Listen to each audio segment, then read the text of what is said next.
The Virgin of Guadalupe is Mexican culture's most iconic symbol throughout Mexico and Latino communities of the United States.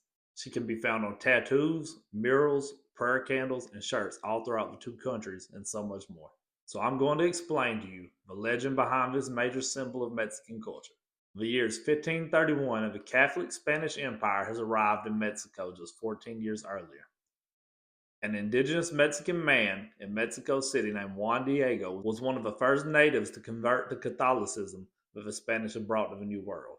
One day on his way to Mass, Juan Diego was walking up Tepeyac Hill when the Virgin Mary appeared to him as a dark skinned indigenous woman.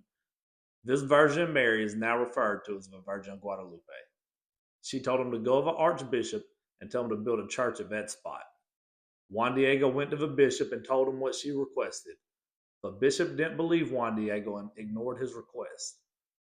Juan Diego would return to the hill and encounter the Virgin of Guadalupe again, and this time she told him to carry roses to the bishop as a sign since this was December and roses wouldn't be bloomed at this time.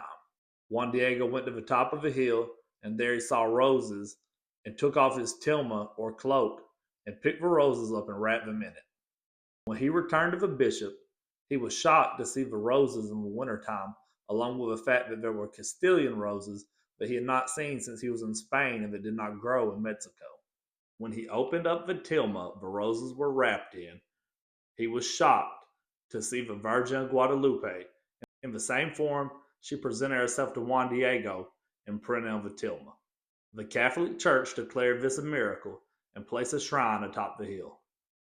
The appearance of the indigenous-looking Virgin of Guadalupe led to the mass conversion of 9 million native Mexicans, which has led to the fact that today there are 100 million Catholics in Mexico.